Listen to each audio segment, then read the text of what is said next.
ನೆಲೆಸಿಹ ಸ್ವಾಮಿ ಸರ್ವಲೋಕಕ್ಕೆ ಸನ್ಮಂಗಳನು ಶ್ರವಣದಿಂದಲೇ ಜೀವನ ಪಾವನ. ಸುಬ್ರಹ್ಮಣ್ಯನ ಚರಿತಾ ಶ್ರವಣ ಶರವಣ ಭವಗುಹ ಷಣ್ಮುಖ ಭಕ್ತರ ಕುಲದೇವ ಶಂಕರ ತನಯ ಶ್ರೀ ಸುಬ್ರಹ್ಮಣ್ಯ ಶರಣರ ವರದೇವ. ಅಟ್ಟಹಾಸದಲ್ಲಿ ಕ್ರೂರ ದಾನವರು ಮೆಟ್ಟಿ ಮೆರೆದಾಡಿ ಯಜ್ಞ ಕುಂಡವ ಅಟ್ಟಿ ಓಡಿಸಿದರಾಶ್ರಮ ಜನರ. ಸುಬ್ರಹ್ಮಣ್ಯನ ಚರಿತಾ ಶ್ರವಣ ಕುಕ್ಕೆ ಕ್ಷೇತ್ರದಿ ನೆಲೆಸಿಹ ಸ್ವಾಮಿ ಸರ್ವಲೋಕಕ್ಕೆ ಸನ್ಮಂಗಳನು. మురుగన్ దేవుడు తిరుపరకుండ్రం వద్ద సురపద్మనుణ్ణి వధించిన వివరం స్కంద పురాణాల్లో ప్రస్తావించబడింది.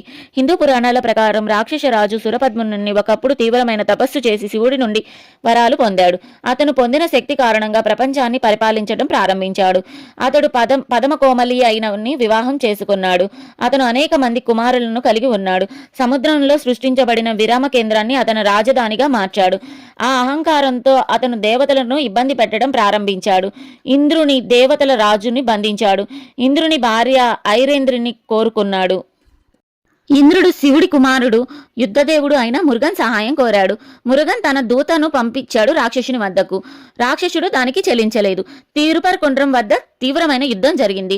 అక్కడ మురుగన్ ఇరాయిన్ తప్ప సురపద్మనుని కుమారులందరినీ చంపాడు. దానికి భయపడ్డ సురపద్మనుడు సముద్రం కింద దాక్కున్నాడు.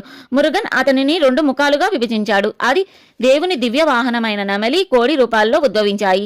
మురుగన్ సురపద్మనుని వధించిన రోజునే అన్ని మురుగన్ ఆలయాలలో స్కంద షష్ఠి పండుగ ఆ సందర్భంగా జరుపుకుంటారు. ఇంద్రుడు కృతజ్ఞతగా తన కుమార్తె అయిన దేవసేనను మురుగన్కు ఇచ్చి తిరుపరకుండ్రంలో వివాహం జరిపించాడు.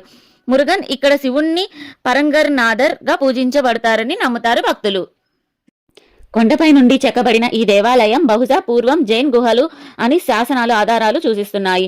దీనికి ముందు మురుగన్ ఆలయం 6వ శతాబ్దానికి చాలా ముందు ఉనికిలో ఉందని పాండ్యరాజు కున్ పాండ్యన్ ఆధ్వర్యంలో జైన్ సన్యాసులచే జైన్ మందిరంగా మార్చబడిందని మరొక సిద్ధాంతం ఉంది.